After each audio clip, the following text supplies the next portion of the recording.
Welcome to World Transits Today. I'm Art Granoff. Connect with me at referenceastrology.com. And today I'm going to run down the September 2025 World Transits in Archetypal Astrology. And then we'll talk about the Equinox. Today, I thought I would start with explaining some of the planetary archetypes and what they're about.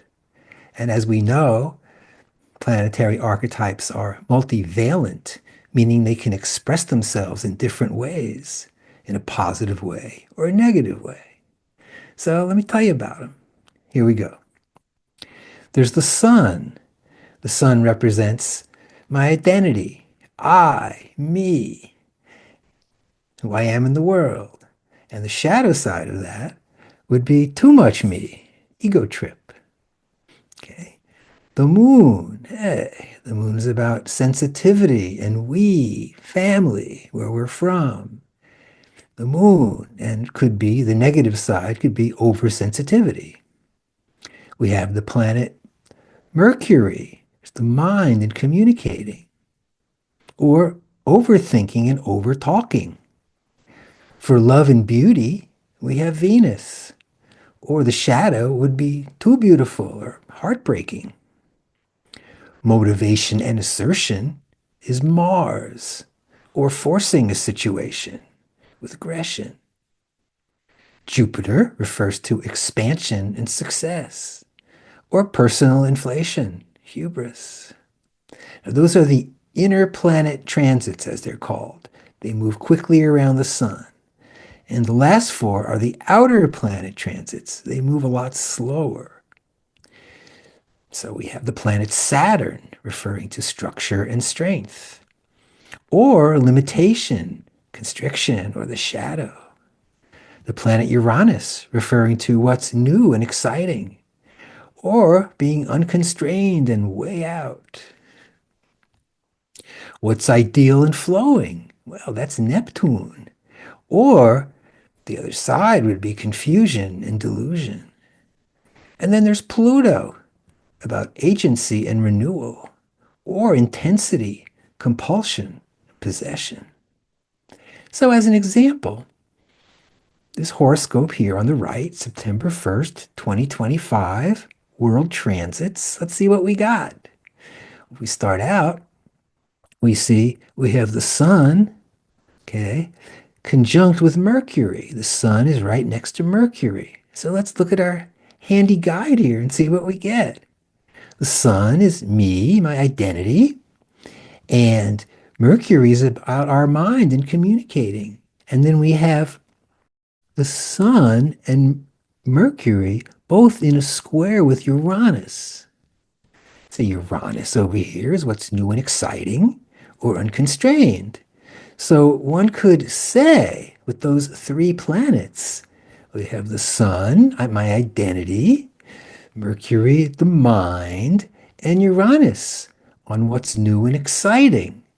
So that could refer to the aha moment. So today is a good day for the aha moment. If we look at the moon is our sensitivity, right there, the moon. And we see the moon is also on Mercury, right there, a trine with Mercury. So we look at sensitivity and we look at mind and communicating. Well, this may be a good time for us to have an intimate conversation with someone, maybe someone in our family. We can work some stuff out. It's a good time for that. Okay, then we can go further. We look at the planet Uranus right here as an example. Again, Uranus would be what's new and exciting. Oops. And we see that Uranus is in a trine with Pluto right there. Pluto is about agency and renewal. So Uranus with Pluto would refer to what's new and exciting and renewal right there. And if we notice even a little deeper, the planet Uranus is at 1 degrees and the planet Pluto is at 1 degree. So that means they're an exact trine. That's pretty good. Okay.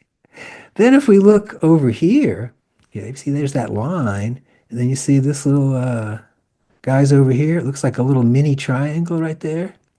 Well, both Uranus and Pluto are both touching Saturn and Neptune. Okay, so if we look at Saturn, we see that Saturn is about structure and strength or limitation. And then we look at Neptune right there, and Neptune is what's ideal and flowing or confusion. All right. So if we look again, we notice this little triangle here. We have Uranus at 1 degree, we have Neptune at 1 degree, and we have Pluto at 1 degree. So we have now, today, actually for a while, a couple of years, the three outer planets all together at 1 degree. Pretty good, huh? I'd say it's a really great time. And also, if you notice, this line here, this trine, looks like it's pointing at something. I wonder what it's pointing at. Anybody has an idea? Please tell me.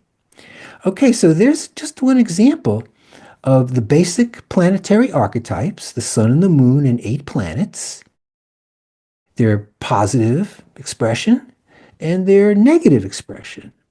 So what we can do just with this little bit of information, we can look at the chart of the day, or we can look at a birth chart and figure out what's going on without studying astrology for 10 years. Try it out. And Uranus and Pluto, we'll go a little deeper with that. See, Uranus trine Pluto is a 10-year transit. Started over in the 2022 and is done around 2032. And Saturn conjunct Neptune runs for 3 years in the middle. Again, Uranus is about awakenings and breakthroughs, and Pluto is about power. And together they symbolize a revolution, collective awakening. Similarly, with Saturn and Neptune, Saturn limits its or structure, and Neptune is ideal and loosens boundaries. So together, Saturn and Neptune either building dreams, dreams would be Neptune, Saturn building, or forget about it. There's conflict between what's real and ideal. And if we look today again, September 1st, today, Uranus, Neptune, and Pluto, all at 1 degrees. Let's explore some of our inner planet transits this month. We see right here on the transit timeline. Let's look at Mercury transits this month. We start out, we see that Mercury square Uranus started in the end of August and ends around September 8th or so. Mercury again, our mind, how we communicate. And Uranus, the new thing, fresh air, the aha moment. So safe to say that this week is a really great week for discovering some new intellectual stuff, read a new book, write something, learn something. It's a good time for it. Then, coming in around the 7th, right there is Mercury with Jupiter. Jupiter expands and brings success, good fortune. So if you're studying something with your mind, okay, which you've been doing for a week, something new, it looks like you might get some juice out of it, some satisfaction, because Jupiter is going to provide some grace and success to your pursuits. It could. We've got also Mercury opposite Saturn coming in. Okay, Saturn again, the bottom line, reality, what's real, what's practical, and Mercury, the mind. So it's studying what's practical, doing what's practical, reading about what's practical, writing about what's practical, etc. Mind on the track. We have Mercury, Neptune. Neptune's our imagination, spirituality, divine union. So what would Mercury and Neptune be? Well, again, if Mercury's Saturn, is about practical things. And things that are important to make life work and keep going.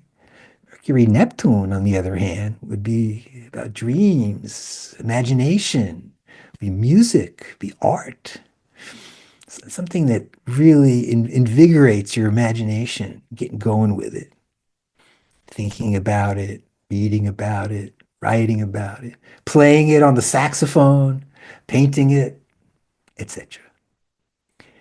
And then look who's back, Mercury Uranus, back for another round, mid-month till almost the end of the month, the aha moment again, with Mercury trine Pluto. Pluto is what's underground, underneath the surface. And Mercury is our intellectual pursuits and communication. So we could read some intense books. We could go deep with our mind, find the prize. So we notice here that all of September, we've got the Mercury with most of the outer planets right here. And also, and as a bonus, we notice there's that trine I mentioned, the Uranus and Pluto trine. So having Mercury with Uranus and Mercury with Pluto, with the Uranus-Pluto trine, just adds a lot of energy to it. So great time to go for it.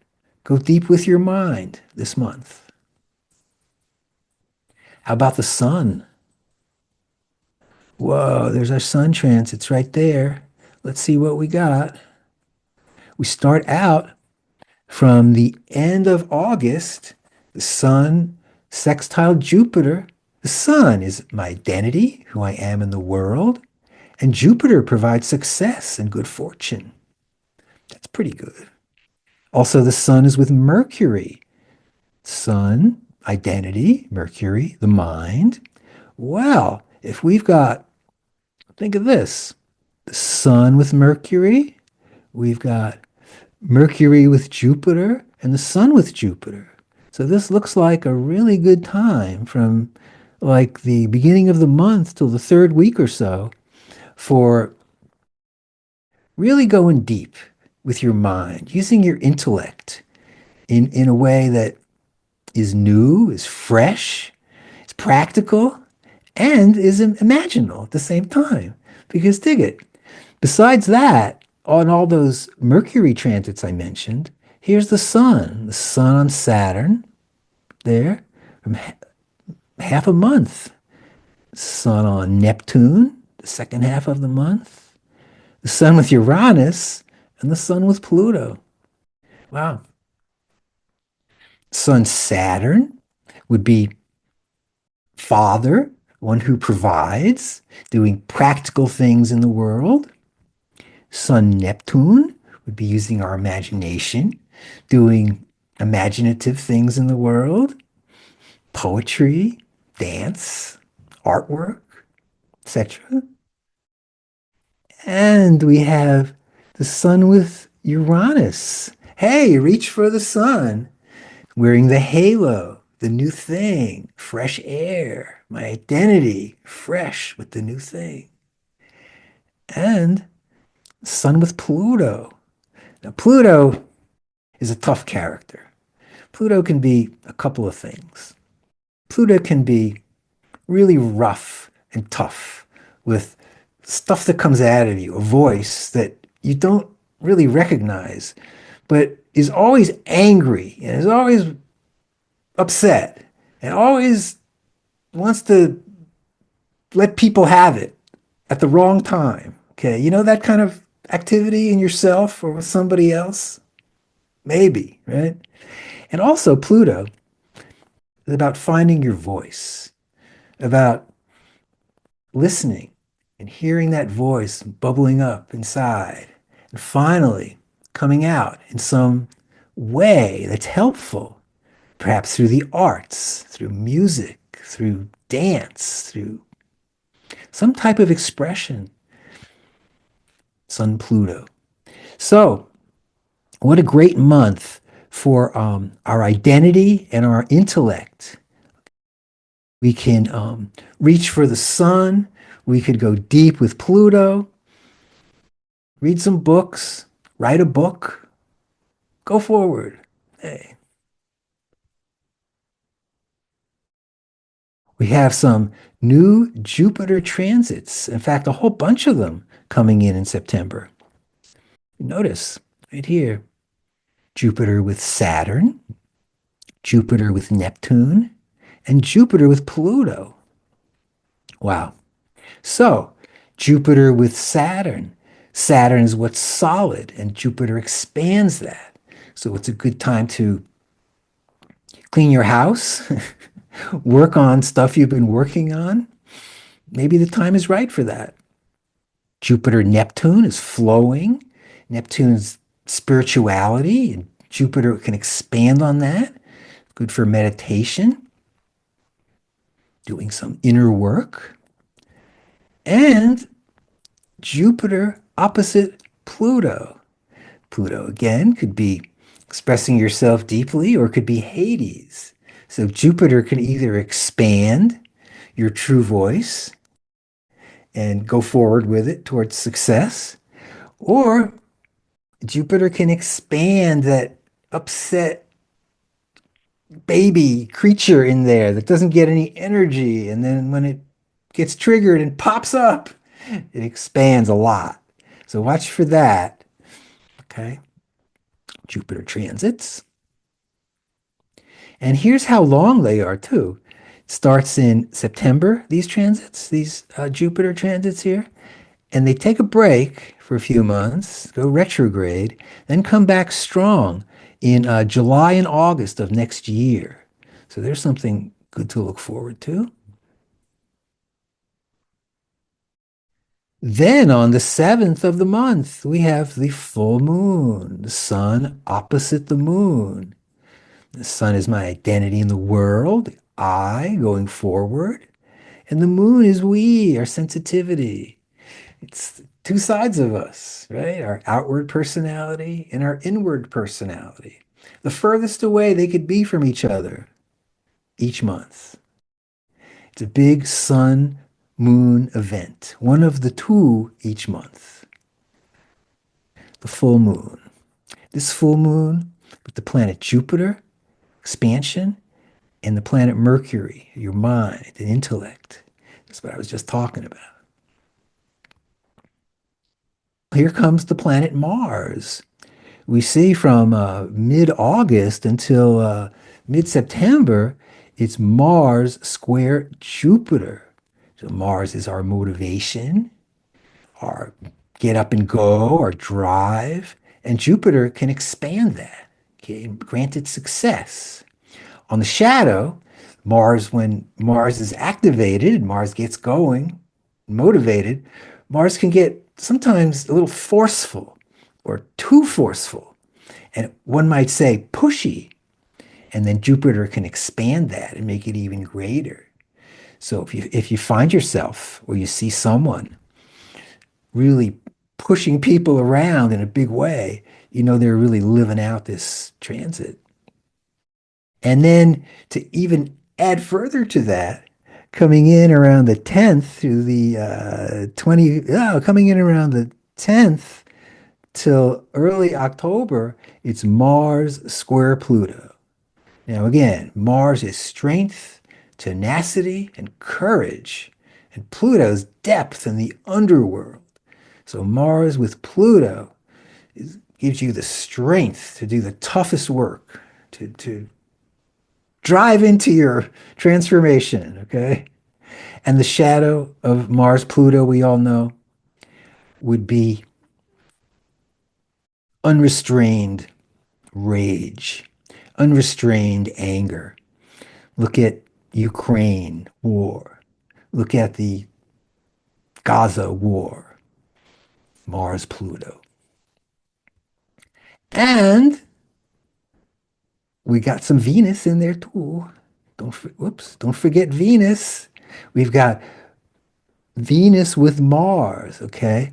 Would be Venus is open and giving. Mars would be strong and taking, right? They're opposites, like almost male and female. And then with Venus square Uranus, that would be fresh aesthetics, fresh love. So it looks like with Uranus and Pluto, and Mars and Pluto, and Mars and Venus, Venus and Uranus, looks like a good time to not get too mad, to fall in love, and to transform. Can you do all that at the same time? I hope so, 'cause I'm going to be trying. Okay, Venus. And here we go, 9/11, 2001 was the day that it was a big mess in New York City. And here's the chart for that day, September 11, 2001. And we notice a couple of things right off the bat. We see here that the planet Saturn, right there, is opposite the planet Pluto. Now, Saturn restricts and limits, okay? And Pluto is the volcano exploding. So when we look at Saturn and we look at Pluto together, there's some of the toughest energies, total restriction and Hades at the same time. A lot of frustration, a lot of anger, a lot of angst. In Stan Grof's Basic Perinatal Matrices, the planet Saturn would be BPM2, restriction, stuck in the birth canal. And Pluto would be BPM3, the intensity of trying to get out and be born. So that looks like a tough time, Saturn and Pluto.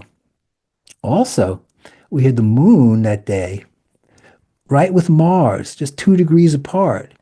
Mars's motivation, or Mars can be anger, and moon sensitivity can be oversensitivity. So it can be a lot of anger and frustration and big mess. So there's just a couple of examples of Saturn opposite Pluto and the moon with Mars on 9/11, 2001.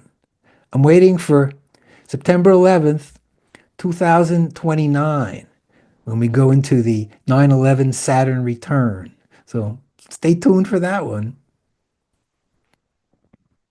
Another September event, September 18th, 1970. I see Grateful Dead for the first time. Yeah. And I was 17 years old at that time and had a really fun day. And I want to show you that on that date, September 18th, 1970, we had two of our friends were around. We had Saturn opposite Neptune, and we had Uranus conjunct Pluto. So just now, just like now, back then, and numerous times, the Saturn and Neptune pair, and the Uranus and Pluto pair. September 21st, 2025, we have the new moon. The sun and the moon are conjunct. A couple of weeks ago, they were opposite with the full moon. But now, we have the new moon. Now, in 30 days or so, 28 days or so, the moon is going to travel the zodiac and come back again. And so it'll be the new moon again. The alpha and the omega, the beginning and the end. And this is the second of the two main sun and moon monthly holidays. Then the next day is the equinox, okay, the autumn equinox. And I've got a little treat here for celebrating the equinox. Firstly, the equinox is one of 2 days in the year when the sun crosses the equator and day and night become equal in length. So we see in Egypt, there's the equinox there by the Sphinx and the pyramids. And here, the Mayan equinox in Chichen Itza, right there. And there's the snake. See there? The sun hits the building and rah, the serpent talks. Pretty cool. We also have the song by John Coltrane. And here's the chart of John Coltrane. Let's look at it this way. Back to where we started with the planetary archetype key over here. So let's check it out. So John Coltrane is born September 23rd, 1926. And at that date in 1926, it was the equinox. So think about this. Coltrane is born on the equinox. So every time he has his birthday in his life, it's the equinox. I mean, I just noticed that when I was researching for this show. So that's pretty cool. He's born on the equinox, and he's born with the sun conjunct Mercury opposite Uranus. So go back to our handy chart here. The sun is I, the Mercury is our mind, and Uranus is what's new and exciting. So, gee, isn't that what he was all about? About playing the saxophone, using his mind, his grand intellect, in a new way, in a fresh way. We have in Coltrane's chart, we've got Jupiter opposite Neptune. Jupiter is about expansion and success, and Neptune is about what's ideal and flowing. Well, I guess we could say that Coltrane was flowing, right? We've got Saturn opposite Mars. Saturn would be structure and strength, and Mars would be motivation and assertion. Well, one could say that Coltrane was a powerful saxophonist and he kept going, the strength and tenacity to keep going. Mars with Saturn. Also, Saturn, again, the planet of structure and strength, in a trine with Pluto right there, agency and renewal. Well, safe to say, he has the chops and he's got the power to attract great artists like Miles Davis and Thelonious Monk, who he played with quite a bit before he set out on his own. So there's just a quick example of some of the aspects in the chart of John Coltrane using planetary archetypes key right here. Coltrane played saxophone on Miles Davis' album, Kind of Blue, which is the best-selling jazz album in history. Not a bad thing to have. Also played with Thelonious Monk, great pianist. And Coltrane with numerous albums of his own. Giant Steps, Love Supreme, Blue Train, etc. And wait, did you know in San Francisco, there's the St. John Coltrane African Orthodox Church, the global spiritual community. It says here, God breathes through us so completely, so gently, we hardly feel it. Yet it's our everything. Thank you, God. And thanks for joining me at World Transits today, everybody. Running down the September 2025 World Transits. I'm Art Granoff.